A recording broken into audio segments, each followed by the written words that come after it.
Okay, so it's 2:20. Let's go ahead and get going. So quick thing. Next week is spring break. I'm going to try to make this week a little bit less painful or just a little bit easier and lighter. So just a couple things.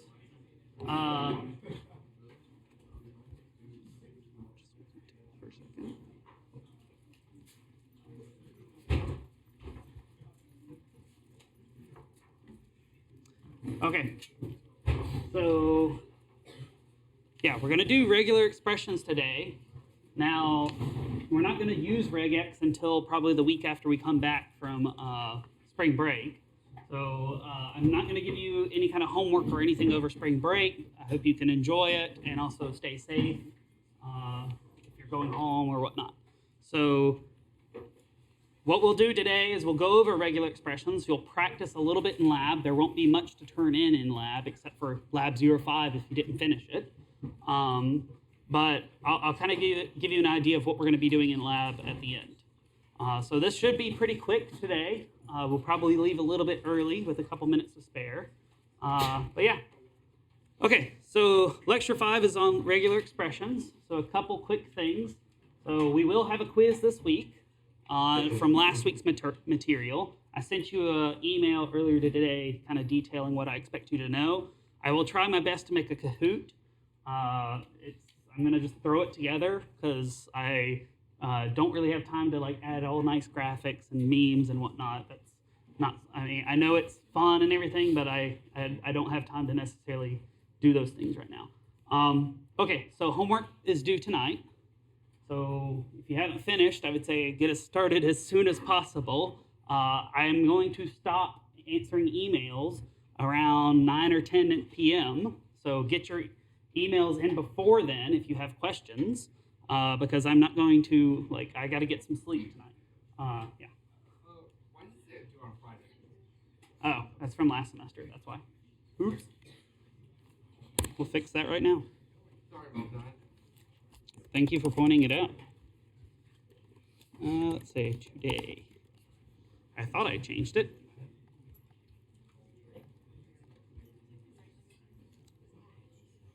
Okay, so Lab 6 this week is basically you finishing Lab 05. I will upload the solution, but I expect you to understand what's going on with it, or at least I'll upload part of the solution so that way you can at least have a little bit of help with it. So that will be kind of part of the lab. The other part will be doing some regular expression practice. Nothing necessarily to turn in there other than just work on it, right? You'll see what I mean later in a second. If you don't know what regex is, you'll see it in a second. So just a quick note, I saw a lot of people in the homework putting the angle brackets surrounding something. If I ever put like left and right angle brackets around something, like it says insert something here, you should get rid of the angle brackets too. So get rid of the angle brackets and everything inside of it and replace something there. I'm just asking you, hey, put your username here, put your directory name, whatnot here. So make sure you get rid of these angle brackets around something like this. Otherwise, if you type this, this acts as redirection operators, right? So we learned last week that these little caret or angle brackets mean something special in Bash, and if you type them, it messes stuff up. So yeah, like I said, spring break is next week. I'm gonna try to not bug you at all during spring break so you can have a nice, at least not worry about this class. Quick SSH tutorial, because it seems like a bunch of you are starting to get going on SSH. So I'm gonna do it in Windows, or not Windows, inside of Mac, but you can do it on Windows. The only difference between Windows and Mac is which shell you're using on the terminal. So PowerShell on Windows is what you're looking for if you're on Windows, and you're going to do SSH on there, and if you do SSH, it should print you out your usage or whatnot. Like I said, macOS is the same way, kind of SSH is kind of universal. So yeah, if you want to, there's instructions on Dropbox of how to SSH and remote in. So if you've been having trouble with it, there's a pretty comprehensive guide on how to do it. I would say the most confusing part is the SCP part. So SCP and SSH are two different things. They're not the exact same thing. SCP allows you to transfer files to and from the Linux labs. SSH is just remoting in so that you have access to the terminal inside the Linux labs. So keep these two separate ideas separate. The other thing I want to mention is if you're doing SCP, you should not SSH in first. So you should not be SSH'd into the lab and then type SCP. You should do SCP outside of the labs. So, okay. So I'm going to give you a quick tutorial of how to do SSH. So if I do just SSH-P222, this is exactly what you have in this instructions. And then just pick one of these like IP addresses from the department website. So if you go to csce.sc.edu, you go to resources, Linux workstations, just pick any of these IP addresses. So I'm going to pick this one. And I just paste it after the @ symbol. So once you type this, you get a question, yes, you just answer yes. Are you sure you want to continue connecting? Yes. Press enter. It asks you for your password. You enter that.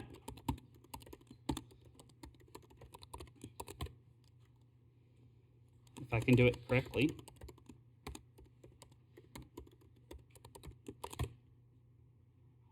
Here we go. You get asked for Duo. Then you accept it on your phone.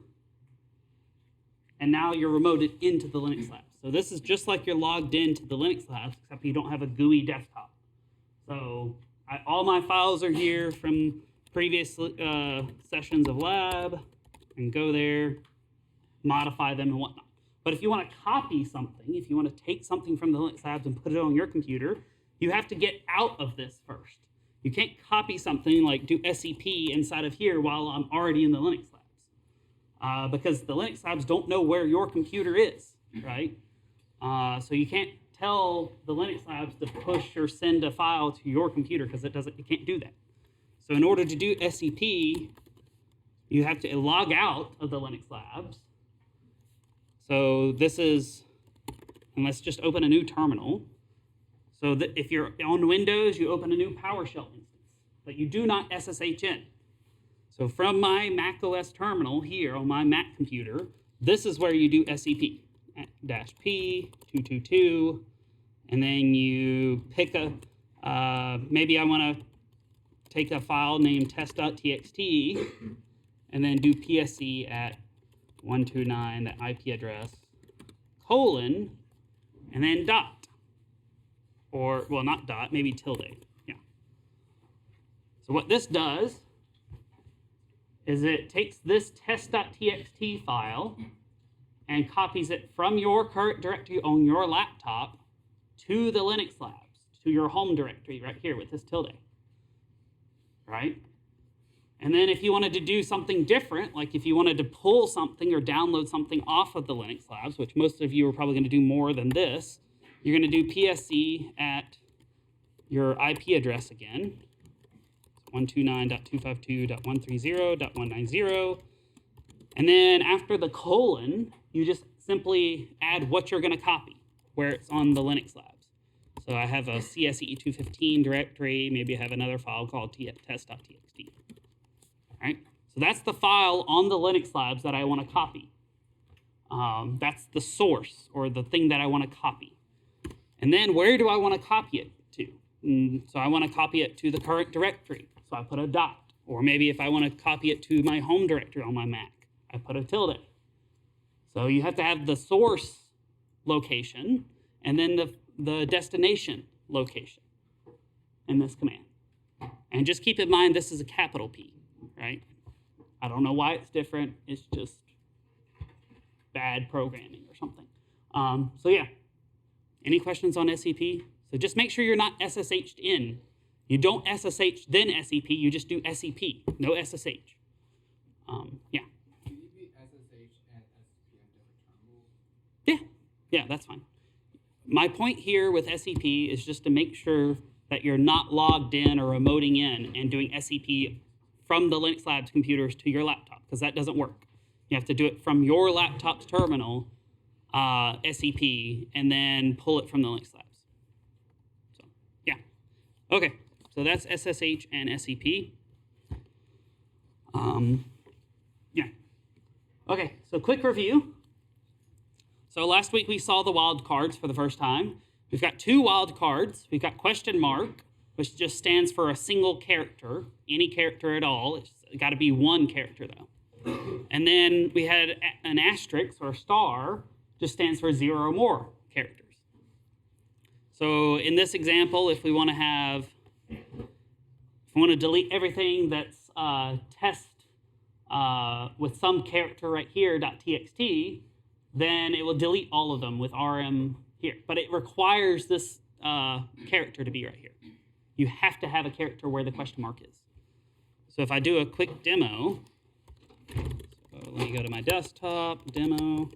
If I touch a ton of files, so file, or let's do test 1.100, that creates 100 different files. And if I want to delete all the files that have 2 digits, yeah. So this is a type of pattern matching. It's not the same rules as regex. What is the Yes. name for this type of pattern? I think it's called globs, globbing. It just basically expands what you're typing in the shell. Regex doesn't always do this. Regex, you can't type a regular expression into a command like rm without giving it an extra flag or something to tell it that it's using a regex. Is there a way to specify that it should use pattern matching of the regex variety rather than... Some commands have options for regex. So we'll see them not next week, but the week after spring break. So if we want to delete all the two-digit ones, that's hard to see, but I have 2 question marks right here, .txt. Then that deletes all the ones that have 2 digits, right? But it doesn't delete the ones with 1 digit. All right, so those, each time you have a question mark, it requires a single character to be there. It can be any character, but that's what the question mark does. Now, if I want to use star, I can delete the rest of these files just by doing star.txt. So anything ending with .txt or just .txt itself will be deleted with this command. Press enter, ls, they're all gone. All right, yeah. It only goes in the directory you're in, right? Yes. So if you specified a different location or something, then it might delete it somewhere else. But because it already kind of assumes that you're only wanting to do it in the current directory. Okay, so that's wildcards. Quick preface, you'll see a warning later, but these are not the same thing we're going over today. These are not the same things. There's a little bit of overlap with the asterisk, but it's not quite the same. Okay, so curly braces just allows you to have multiple different things. Like if you want to create 100 directories, then you do 1 through 100, 1.100. Yeah, I think most of you saw this in lab. So instead of doing something like touch file A, file B, file C, and so on, you can just do A, comma B.txt, right? So, and if you wanted to create all of them in the alphabet, you do file A .z with curly braces. And that will create it. So yeah. We're not going to use curly braces that much. It's just one of those things that's useful to you in your later career. So, okay. So question marks. This will be something you probably use a good bit. So I kind of showed a demo a little bit last week. But if you try to create a file called star.txt, right? Then it actually, if you put quotations around star.txt, it actually creates star.txt as a file. So I could actually do vim.txt, and now I'm editing a file that's called star.txt. But if you don't put quotations around it, if you just do touch star.txt like this, it won't always work. So if I just delete this, I do touch star.txt, then it's not there. it's trying to expand that asterisk into other file names and whatnot. So quotation marks just try to make things just plain text, is my point here. And it also kind of keeps things from being separated. So right here, this example right here, if you do Command ABCD, that might, for example, let's see, we do like make directory A, B, C, D, then that creates 4 separate directories. How do we know that they're 4 separate directories? If we do ls-l, there's the 4 separate directories, A, B, C, D. But if I do make directory and put quotations around it, A space, C space, or A, B, C, D, I swear I can do my ABCs. If I do that, then now we have a directory named ABCD. If I do ls-l, now we have A as a directory. Then we have ABCD with spaces between them as a directory name. And then you have B and C and D. So yeah, quotations keep things from being treated as separate, like delimited like arguments, but it also keeps things from being expanded. Yeah. Is there a difference between the double quotations and single quotations? Not really. Sometimes a single quotation means like one character in some cases, but in a lot of cases, in at least shell scripting and scripting, it doesn't necessarily matter that much. So, okay. All right, so now we're going to get into regular expressions. So we're going to learn, let's see here, 1, 2, basically 2 or 3 new ideas here that you need. So when you want to search for something inside of a file, you're used to doing Control F, or at least I hope you're used to doing it. So if you do Control F on a website, and I do 129.252, something like this, if I'm searching down here for this phrase, it's going to highlight only the exact matches in your browser, right? In this case, Firefox gives you some options like highlight all. So if I click highlight all, it highlights all the matches. Maybe doing match case in case I have uppercase, lowercase mixed, whatnot. It gives you some options. And these options kind of have something behind them called regex. But the main point I want you to see here is that for the most part, this is not very powerful, right? You're searching for exactly what you want, and you only get back what you want. What regex allows you to do is to search for patterns, not just exactly what you want. So that's what I'm trying to motivate here. So if you ever try to Control F something and you type what you want to find, then it's only ever going to give you what you want. But regex allows you to define a pattern to search for. So you can get multiple results without typing the exact same thing or searching for the exact same thing. So, okay. So let's see what regular expressions are. So like I kind of alluded to, regex just allows you to specify a pattern. That's the simplest way to think of it. Specify a pattern that you want to search for through commands and whatnot. Okay, so you can use it for searching through files. You can use it to search and replace. You can do define certain syntax or grammars. That we'll talk about that in a few minutes. But like I said, these are not the same thing as wildcards. So you're going to see several similar symbols, but they're not the exact same thing in this context. So keep regex and wildcards 2 separate things in your mind. Okay, first thing's the square brackets. So square brackets, you just take 2 square brackets, and inside of this, you put any characters that you want to search for. But when you have square brackets alone, it only gets one of those characters inside the square brackets. So I'm just going to type inside of a file, them regex.txt. I'll maximize it a little bit so it's bigger. So if I'm searching for something that's a single character long, then I can specify the characters I want to search through to put inside of just single square brackets. So if I want to do search for A, X, E, right? That does not search for the word X. It just searches for A or X or E. So if I ask you on a quiz in 2 or so weeks about what this regex does, you'll say it either searches for the letter A or the letter X or the letter E. It does not search for X. So that's a trick question. A lot of people fall for it. If I do something like this, what is this? What am I searching for with this? Yeah, exactly. So it's just one of those letters in the middle of the square brackets. Now we'll learn how to do more complex things in a second.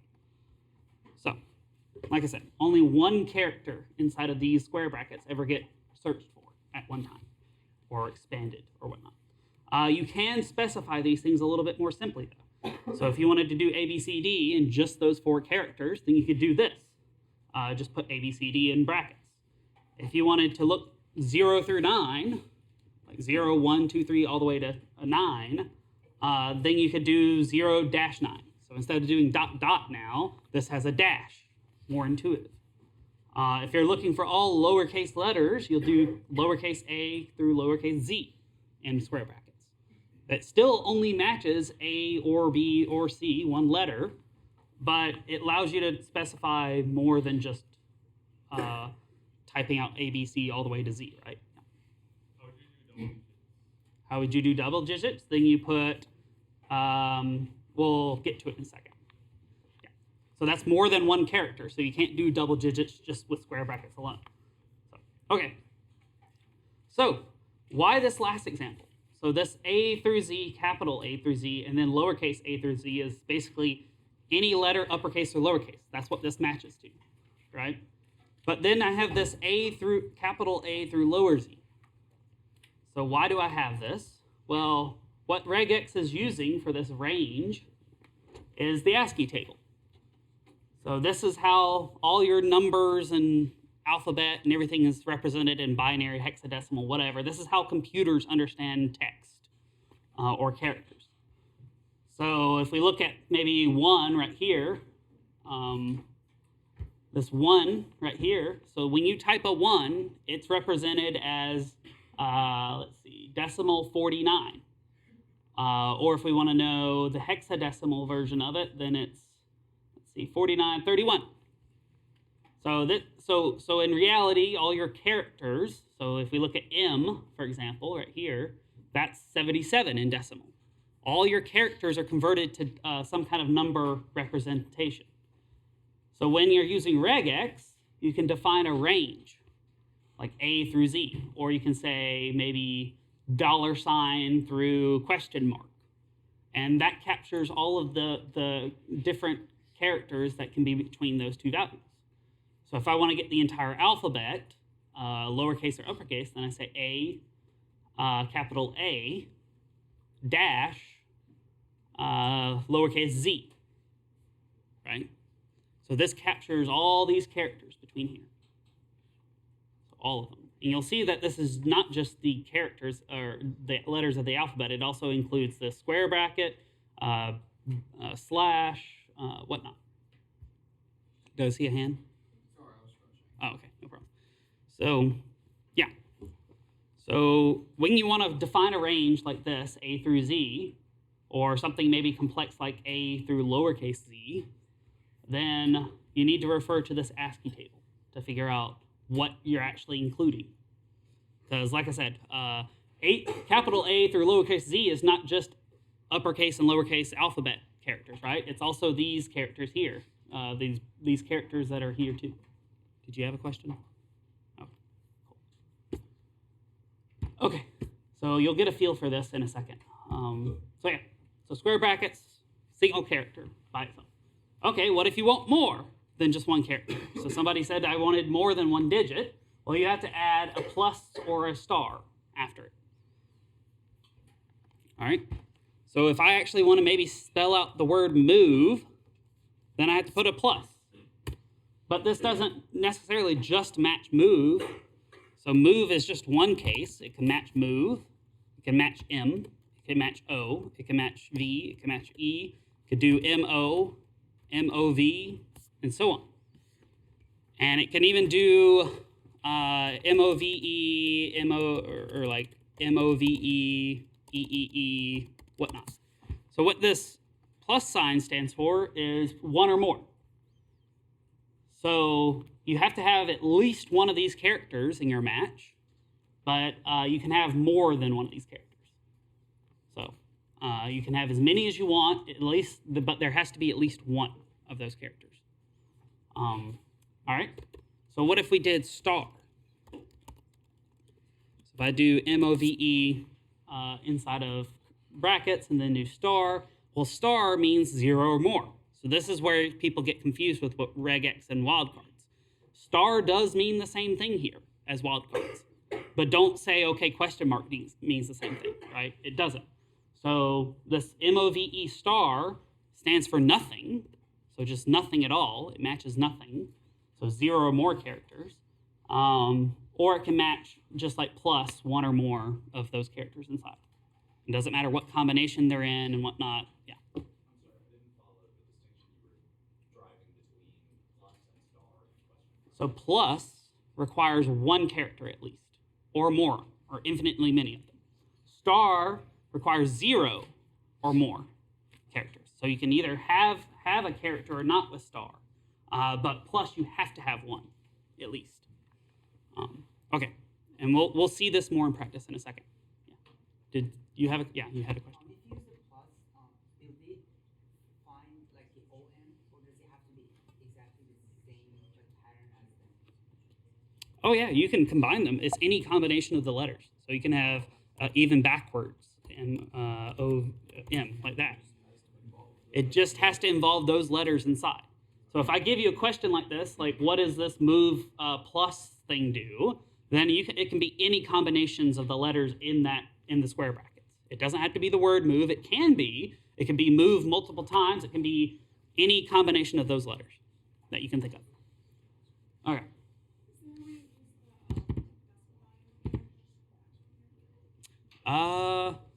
Maybe. I've never used it. There's probably a way, but I haven't ever used it. Okay. So yeah, that's just plus and star. So all I was saying about question mark earlier is question mark does not necessarily mean the same thing in regex as it does a wildcard. So just keep that in mind. Okay. All right, so there's some examples if you want to refer to them. So if we want to form something like all combinations of the letters A, B, C, and D, then you do A, B, C, D plus. And that matches A, B, A, B, C, A, B, C, D, A, C, D, A, B, B, B, whatever. Any combination of those letters. Same thing if you want to represent all positive integers. So if I want to represent all positive integers, including 0, then you can do that with this, 0 through 9 plus. So you have to have at least one digit, but you can have infinitely many. So that represents all positive integers, or the natural set, if you want to be mathy about it. Okay. So, and then if you want to refer to all possible words that don't have any kind of symbols in them, uppercase or lowercase, then you do something similar with A through Z capital and then lowercase a through Z. So you'll see what this does in a second. So all I want you to know is plus is 1 or more, star is 0 or more. Okay, so this is where curly braces come in. This is different. So what curly braces allow you to do is specify an upper limit on how many characters inside of the square brackets you can get. So going back to our little Vim tutorial, if I want to grab, let's say I write this.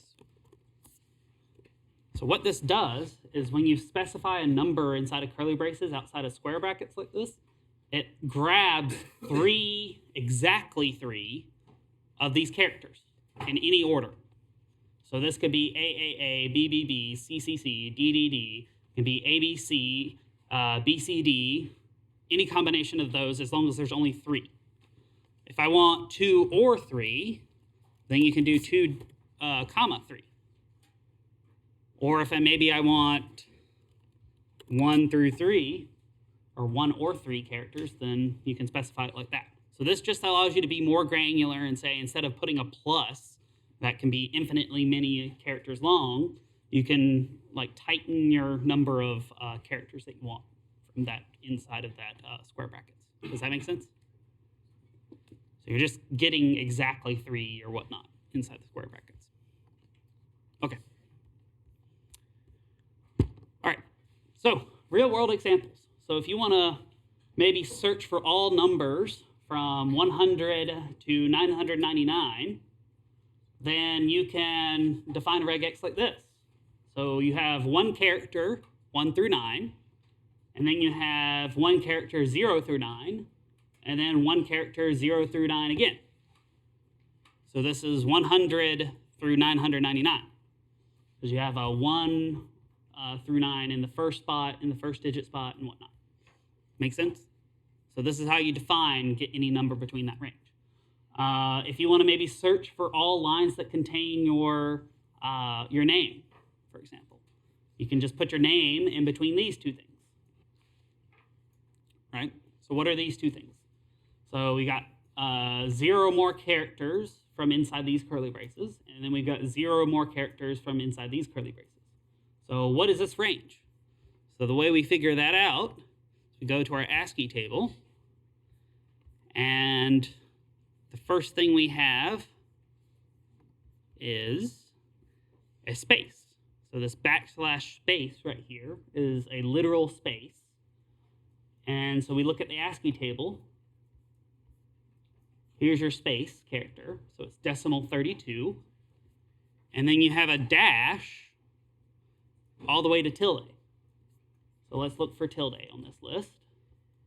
And I think it's down here. So there it is, 126.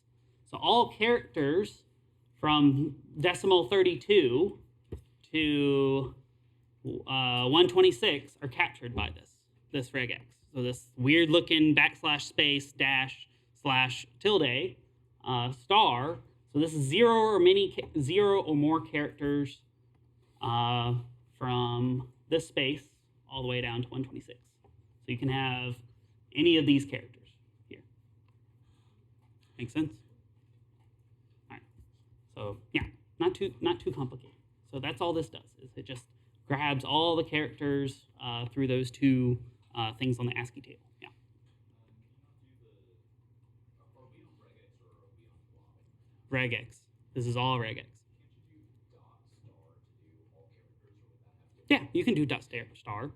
But if you want to be more, but that would include, that would include all of it too. Yeah, you could do dot star. Would it be a problem that it also includes the control codes in the beginning? It doesn't. Dot star shouldn't. It only does characters. And the same thing with mine. Mine just does space through tilde. So, yeah. So there's a lot of, this is the way I know how to work with regex, but there's a lot of little cheat kind of like ways of doing all characters and whatnot, which you'll learn kind of in lab. Anyway. So, all right, so where are you going to use this? You're like, oh, I will never use regex in my life. One big thing that uses regex is compilers. So when you're taking like Java and compiling it into assembly and or binary, what it's using behind the background inside the parser that parses through all your code is a regex statement that captures all the things. So compilers have a ton of things inside them, but at its core, it's just parsing your code and converting your code to binary. So if we want to have like an if statement, you can define an if statement here. So you have if, you always have to start an if statement with an if, and then you have a single or 0 or more spaces between the if and this curly brace. So now you have a curly brace, and then you have either more spaces, some digits 0 through 9, or letters. And you have one or more of them here. And then you might have an equals equals or not equals statement, or this could also represent not, or just exclamation, exclamation. But yeah, this is how you would define an if statement, kind of. So one thing I want to point out here is regexes sometimes are not specific enough. It depends on how you write them. So you don't necessarily limit yourself to just one regex. Create a regex that solves your problem. Don't say, oh, well, this has other edge cases, like if I accidentally make an error and put 2 exclamation points right here, that's still valid for this regex, right? The way we've written. So don't write a regex and it solves your problem, but then well, it does other things too. So don't necessarily, it's okay. Okay, so there's a ton of websites for this. That one apparently doesn't work anymore, even though I literally went to it this morning. All right, so there's a ton of websites that allow you to do some tinkering with regex. So this is one of them. So what these websites do is they usually have a regular expression up here, and then they have a test string. So you write your regular expression here, and then you put something that you want it to match to here. So if I want to say, hello, my name is Robot, or something like that, then I want to maybe get all the single words, then I can write my regex up here. And you'll see over here, it starts explaining what you're doing inside this regex. So if I want to capture all the words, regardless of case, and you see it's highlighting. Let me see, can I zoom in? Yeah, there we go. So see it's highlighting this. And it tells you over here what the regex is doing. So it says match a single character present in the list below, A through Z, matches a single character in the range A, index 65. If we looked it up on the ASCII table, it should be 65. So if we go here, let's see, A is 65 through 98 or 90. Yeah. So yeah, use these websites. In your lab assignment, I'm actually going to have you go do a tutorial on regex. So if you just search regex, leave, you're going to go, this website's also a good one. So it actually gives you a regex to start with.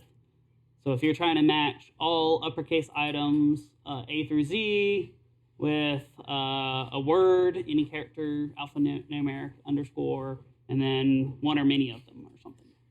So yeah, use these to your benefit. I don't expect you to be a master at regex, just to get this basic concepts. Yeah, so that's, I think, almost it. So the actual website, if you want to start early, that we're going to use, is it this one? No. Regex tutorials. This one. And what we'll do in lab this week is you'll just go through here and you're going to write a regex that matches these things. So it's going to tell you here's what you need to do. These are some test cases. Write your regex. So in this case, it just wants you to write one regex that matches one thing. So you could do this. You could also do this. But if you do something like A, B, C, D, then it doesn't matches all of them. You'll work through these in lab. But this will help you get an idea of how regex works and more.